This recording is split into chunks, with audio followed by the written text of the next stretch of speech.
Bonjour et bienvenue pour ce premier point marché de 2020 et commençons tout d'abord par un rapide bilan. En 2019, les marchés d'actions ont très fortement progressé avec plus 27% pour le MSCI ACWI, le baromètre des actions mondiales, qui efface ainsi largement son repli de 2018 et réalise l'une de ses meilleures performances depuis 20 ans.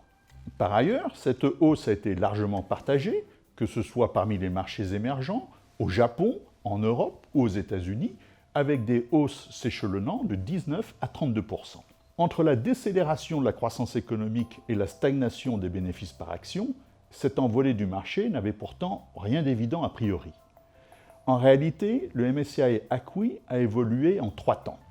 Tout d'abord, de janvier à avril, le marché n'a fait que rattraper sa chute de 2018, un rattrapage lié au changement de cap radical des grandes banques centrales.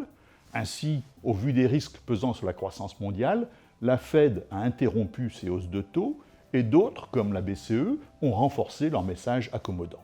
Par ailleurs, alors que de nouveaux droits de douane menaçaient au 1er mars, la reprise des négociations entre Washington et Pékin a soulagé les investisseurs. Dans un second temps, de mai à mi-octobre, le marché a évolué dans un canal horizontal, pris en étau entre l'intensification des politiques monétaires accommodantes, d'une part, et l'interminable feuilleton du Brexit et de nouvelles surenchères protectionnistes, d'autre part. Le compromis tarifaire annoncé lors du G20 d'Osaka fin juin n'ayant finalement tenu que quelques semaines. Ce n'est ainsi qu'à la mi-octobre que le marché est parvenu à réaccélérer plus franchement, les investisseurs ayant salué l'apaisement des tensions géopolitiques, qu'il s'agisse du Brexit ou du bras de fer sino-américain, la poursuite des politiques accommodantes avec la baisse des taux de la Fed et de la BCE et des indicateurs économiques plus résilients que prévu.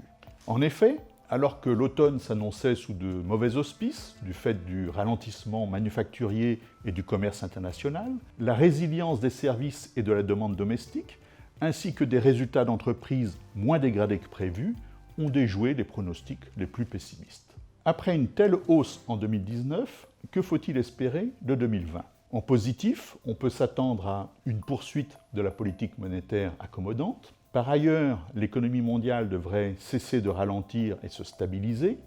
L'annonce mi-décembre d'un accord préliminaire entre les États-Unis et la Chine et d'un début de baisse des droits de douane est encourageante à cet égard. De même, à l'issue des législatives britanniques, la perspective d'un Brexit moins chaotique devrait redonner confiance et conforter les perspectives du Royaume-Uni. Enfin, dans un contexte de taux très bas, les alternatives aux actions demeurent limitées. Ceci étant dit, il faudra veiller à demeurer mesuré car les valorisations se sont tendues. Par ailleurs, la politique monétaire montre ses limites. Les marges de manœuvre budgétaires sont réduites et la détente tarifaire actuelle pourrait s'avérer fragile, comme l'ont montré les différentes volte-face de Donald Trump l'année dernière. Au final, on misera sur l'extension du cycle, avec toutefois une allocation robuste pour faire face à d'éventuelles surprises. On demeurera donc constructif à l'égard des marchés d'actions, en privilégiant les segments les moins tendus. Dans ce contexte, les actions de la zone euro nous semblent attractives en ce début d'année 2020, compte tenu de leur valorisation relativement modérée, de leur sensibilité au commerce mondial, de l'apaisement des tensions liées au Brexit et de la sous-exposition des investisseurs à la région.